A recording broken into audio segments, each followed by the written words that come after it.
महामहिम श्री राज्यपाल के अभिभाषण में प्रभु राम की जितनी चर्चा हुई उतनी हमको नहीं लगता है कि इसके पहले कभी भी सदन में हुई हो। और सत्ता पक्ष और प्रतिपक्ष भी ये जाहिर करने में लगा रहा कि हम भी भगवान राम के भक्त हैं। भगवान राम सबके हैं, सर्वव्यापी हैं, सर्वव्यापक हैं।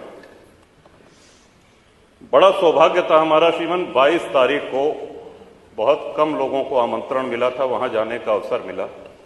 इतना सुव्यवस्थित कार्यक्रम, माननीय मुख्यमंत्री जी जब माननीय प्रधानमंत्री जी जा चुके थे और सब अतिथि जा चुके थे, तब घूमते रहे, एक एक व्यक्ति से मिलते रहे और वो बड़ा भावनाओं का अतिरेक था।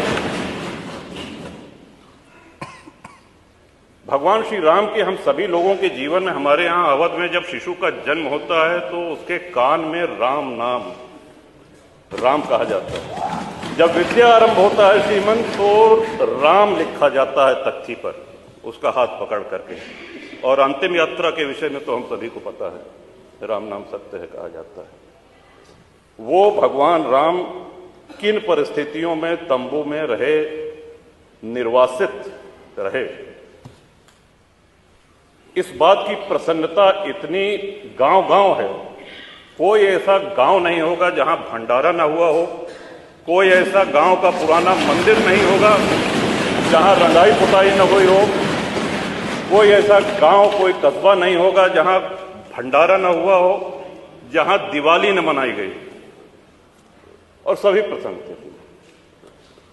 और आपको भी श्रीमान इस बात का हम सभी लोगों की ओर से आभार है, आपने तय किया है कि हम सभी लोगों को दर्शन कराने ले चलेंगे। कुछ विधायक अभी चर्चा कर रहे थे कि हम लोग जाएंगे कि नहीं जाएंगे, इस पे चर्चा मेरे विचार से आपके नेतृत्व में, और आप दल से बहुत ऊपर हैं, आपको हम सभी लोगों ने अपना विश्वास व्यक्त किया है, चाहे वो सत्ता पक्ष हो चाहे प्रतिपक्ष है। तो ये यात्रा आपके नेतृत्व में हो रही है, तो मेरा सुझाव है कि सभी साथियों को, सभी विधायकों को खुशी खुशी चलना चाहिए। ये कोई राजनीतिक यात्रा नहीं है और उसका अहोभाग्य है जो जाए।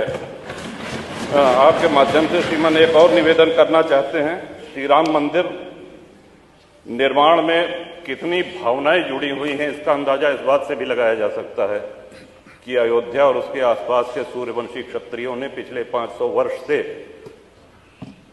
साफा नहीं बांधा, पगड़ी नहीं बांधी, छाता नहीं लगाया। विवाह में दूल्हे को साफा बांधा जाता है, पगड़ी बांधी जाती। उनका वो प्रण प्रतिज्ञा आज पूरी हुई है। कितने लोगों की इच्छा,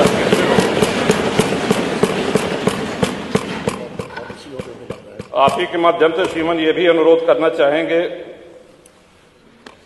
माननीय मुख्यमंत्री जी का भाषण, माननीय प्रधानमंत्री जी का भाषण सुनने का अवसर मिला। वहां पे भगवान राम की इस जय यात्रा में जितने सहयोगी थे, जितने उनके भक्त थे, सभी को स्थान दिया गया है।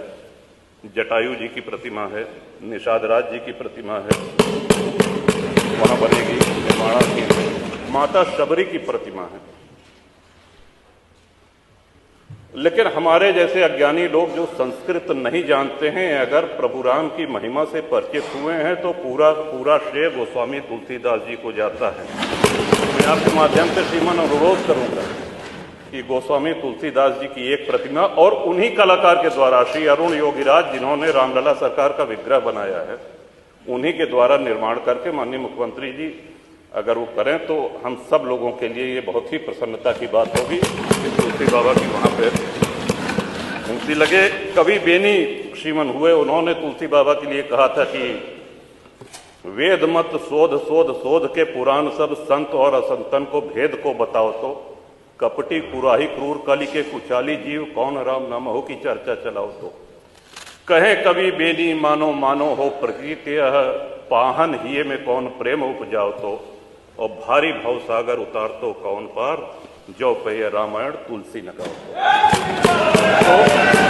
तुलसीदास जी की वाणी, उनके ग्रंथ को कितने श्रद्धेय कथावाचकों ने हम लोगों को सुनाया है और भवसागर पार किए हैं। इन्हीं शब्दों के साथ श्रीमन